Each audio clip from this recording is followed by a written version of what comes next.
Okay. Hi, my name is Amber. I'm from Nashville, Tennessee. I'm going to be the one mirroring our presentation.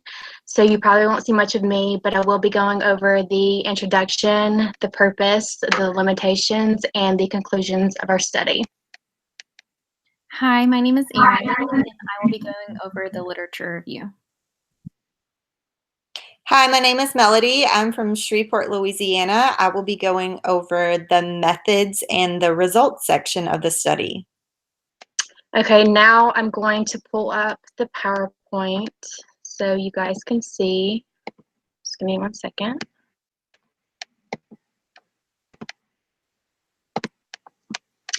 Okay, so the study that we replicated is prize-based contingency management to increase activity levels in adults. Just to kind of give you an intro as to why we chose this study. In the United States alone, the obesity rate has had a dramatic increase within the last couple of decades. It's been estimated that 30% of Americans fit the criteria to be considered obese. The United States isn't the only country dealing with this epidemic. There has also been a global call across the world by government agencies and health organizations to discuss strategies to minimize this very serious issue. And that brings us to the purpose of the study. So the purpose was to implement a low-cost intervention strategy to increase physical activities. We wore a Fitbit for 21 days while implementing prize incentives to increase the amount of physical activity. The study sought to increase the physical activity of individuals by gradually increasing the number of steps the person took for each day.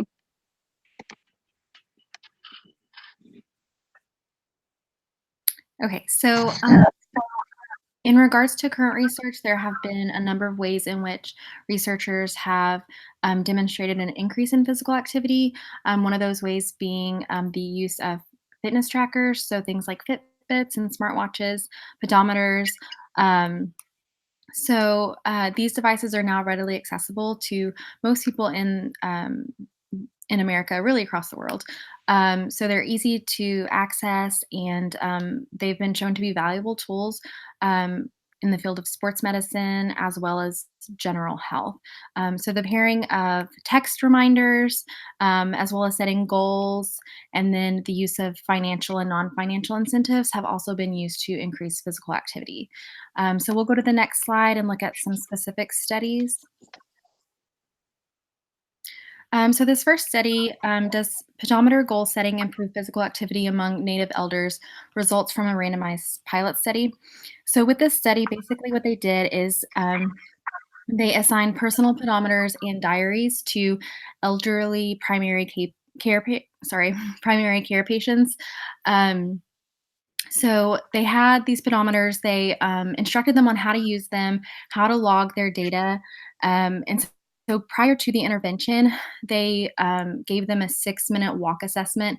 So basically, what this looked like is they had to walk from one cone to the other for 6 minutes, and they recorded what distance they walked within that 6-minute duration. So, however much they walked, they ended it at 6 minutes. And then at this point, they went into the intervention, and all they told them was, we want you to increase the amount that you're walking by 5% each week. So after the intervention, they came back and they gave this 6-minute walk assessment again. And what they determined was that the walking increased across participants. Now, what was interesting about this study is that although they had given them a goal to increase their walking by 5% each week, um, they realized that the goal setting didn't actually have an effect on increasing the physical activity. What had an effect was the use of the pedometer and the diary. So essentially, using a Fitbit or some kind of fitness tracker was more effective than just setting a goal in itself. The next study looks at, oh, sorry, you can go back one slide, Amber. Okay, sorry. No, you're fine.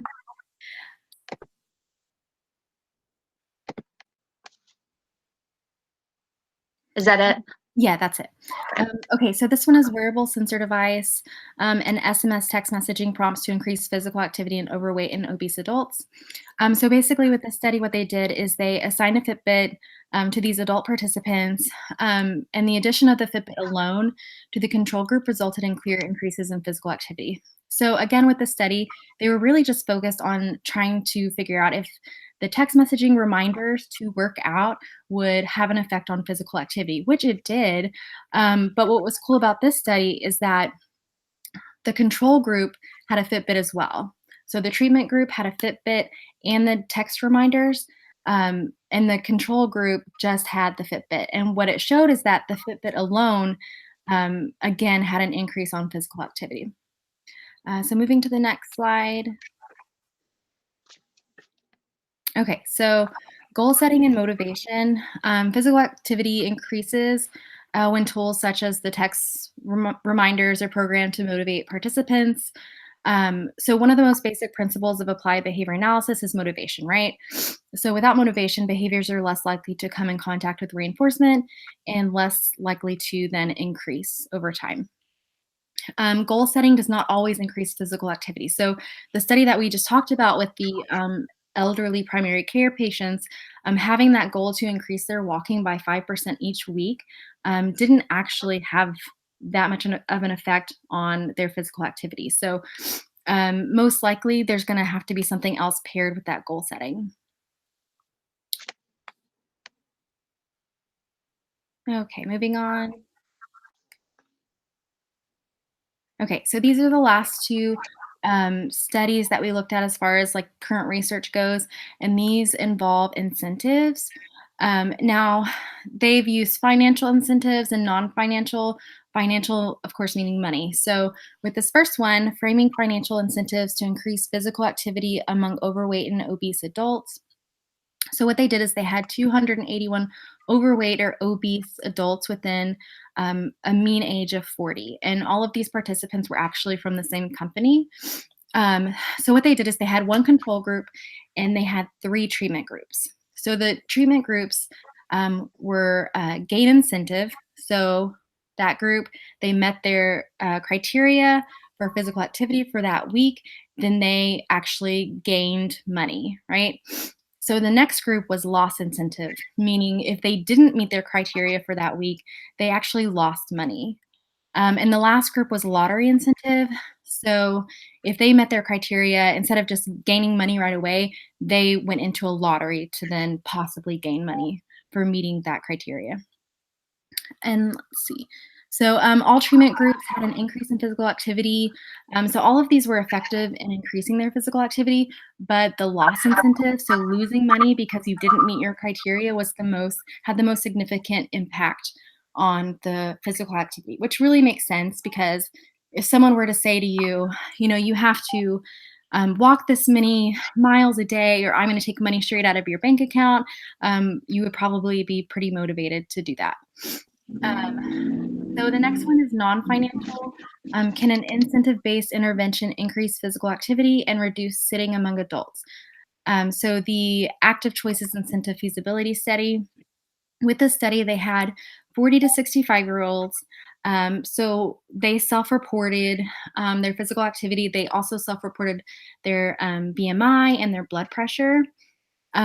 So if they met a certain criteria, they were eligible for prizes. But the interesting thing about this study is that they not only had to meet a criteria for increasing physical activity, they also had to decrease their sedentary behaviors. So I thought that was pretty interesting.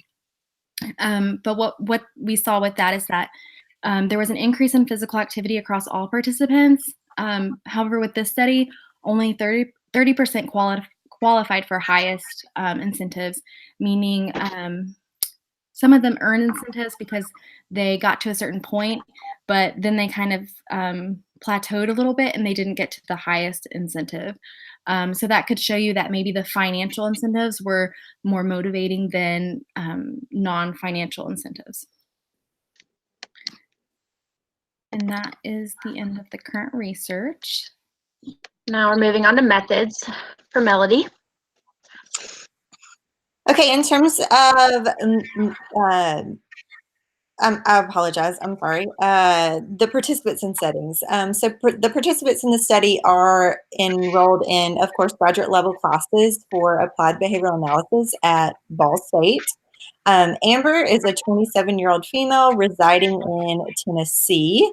Erin is a 29-year-old female residing in Texas, and Melody, which is me, is I am 37 and I live in Louisiana. And we can move on to the next slide. Okay, in terms of materials, the replication study was very similar to the original study.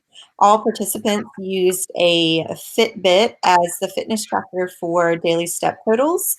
All participants also needed access to a computer with internet to complete the data collection document via Canvas. An iPhone was used to send pictures of daily step totals, and FaceTime was used to participate in prize draws. The prize draws included money via Venmo and various gift certificates accessible by email.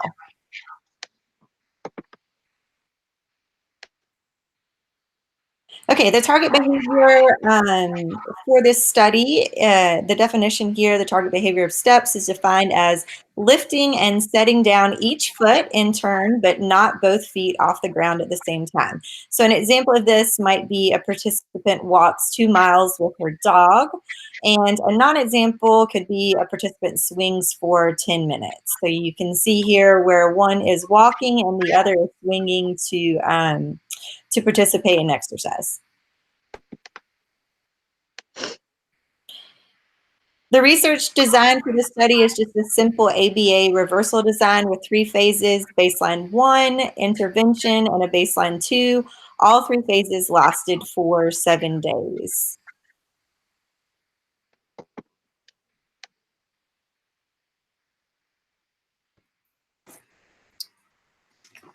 Okay, so for the baseline phase, it lasted for 7 days. During this time, the Fitbit was worn during wake hours. Participants' daily step totals were entered via Canvas before midnight every day.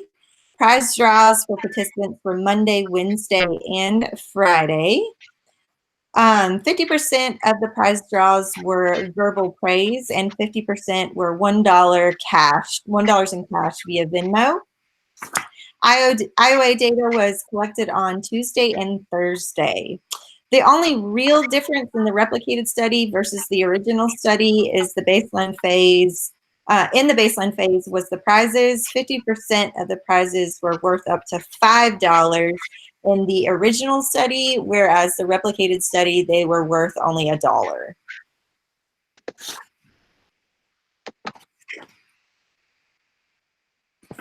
Okay, for the intervention phase, once again, it lasted for 7 days. The Fitbit, again, was worn during wake hours. Daily step totals continued to be entered through Canvas before midnight.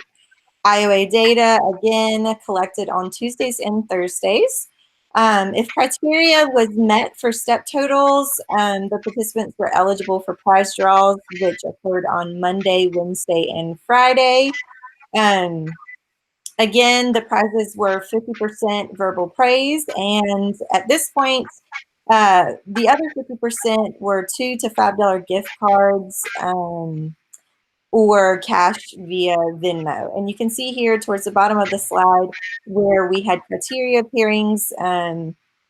So Melody and Erin, and then Erin and Amber, and then Amber and Melody. So again, the only real difference in the, you can go back a slide, I'm sorry. The only real difference in the original study versus the replicated study was in the prizes, whereas in the original study, the prizes ranged from $15 to $120, and in the replicated study, they ranged $2 to $5. Okay, now you can move on.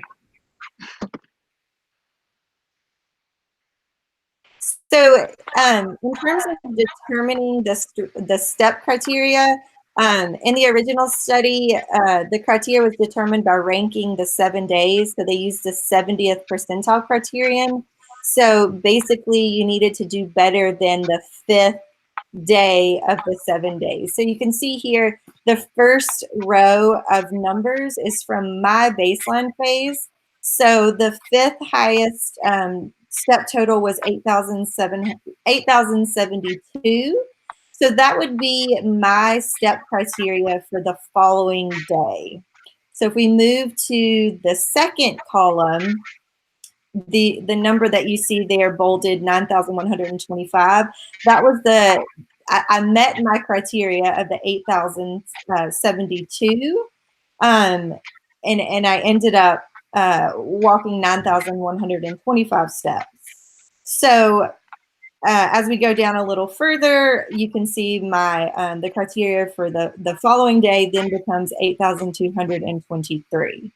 So moving to the third column, once again, I met my criteria, which was 10,058 steps.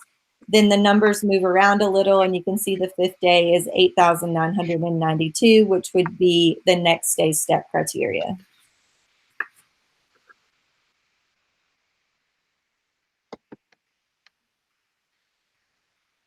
Okay, in terms of IOA data, we assign data pairings, as you can see at the bottom of the slide. We determined IOA by using total count, which is simply dividing the larger count by the smaller count, then multiplying by 100. A picture of daily steps was sent on Tuesday and Thursday to the assigned pairings during each phase.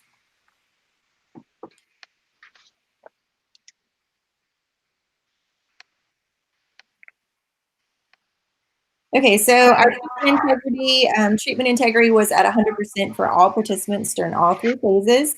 I'm simply just going to kind of read through the slide here. Every day we put on a Fitbit device upon waking, review the step criteria for the day sent by the partner the night before. We send total steps at the end of the day and remove the device. Determine if partner has met the step criteria and note if prize draws are available.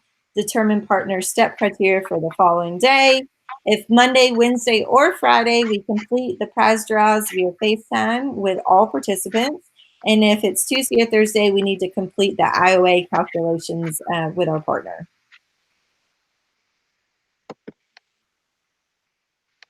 So in terms of the results here, there was an increase in step totals from baseline to intervention phases for all three participants. All three participants met step criteria during the intervention phase. You'll be able to see here on the graphs coming up that Amber's results indicated the greatest increase in activity from baseline to intervention phases. Amber and Melody's graphs both showed a significant increase in trend through the step totals during the intervention phase.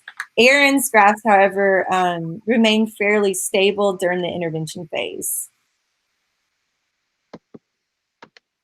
Okay, so here is just a simple table of the average and ranges of the step totals. So you can see during baseline, Erin's range was 10,477 to 12,548 steps with an average of 11,676 steps.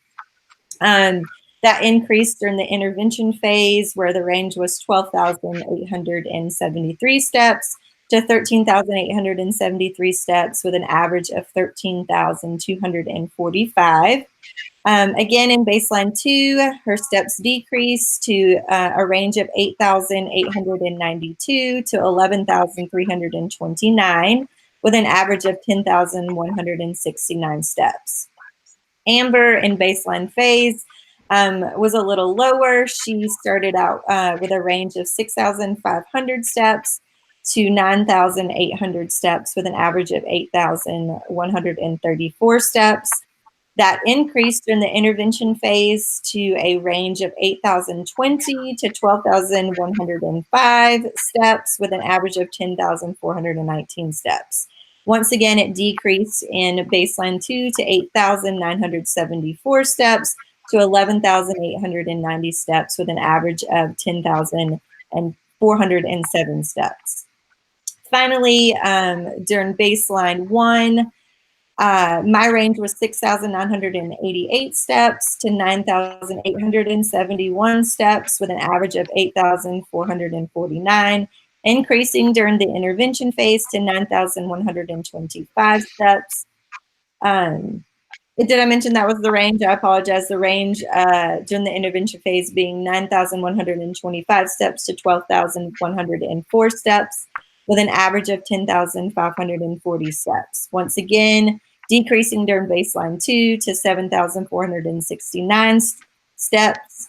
Again, the range being 7,469 steps to 11,021 steps with an average of 8,933 steps. Okay, so you can see our results here.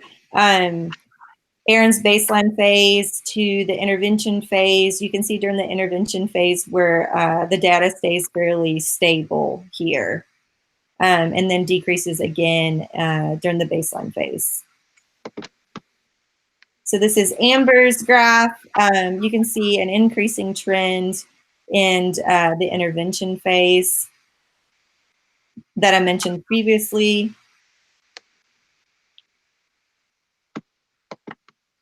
And my graph, Melody, again, an increasing trend during the intervention phase, and then decreasing fairly quickly during baseline 2. Okay, just to go over the conclusion of the study, to start with the original study, 4 of 10 participants showed significant increase in activity. 4 of 10 participants showed some increase in activity, and 2 of 10 participants showed a decrease in activity. In the replicated study, all 3 of us met STEP criteria indicating intervention was effective. Also, a functional relationship between the dependent variable and the independent variable. And then to kind of go over the limitations, there was a limited number of participants. There was just 3 of us, and unable to clarify or verify whether the chosen participant is wearing the Fitbit or not. Also, we could have had a longer baseline phase to better determine normal patterns of physical activity. And also, we could have had a preference assessment because that would have been beneficial to determine preferred reinforcers for prize draws. And here's our references and contribution log. And that concludes our study. If Erin or Melody has anything else to add. No, I don't. Okay, thank you for watching.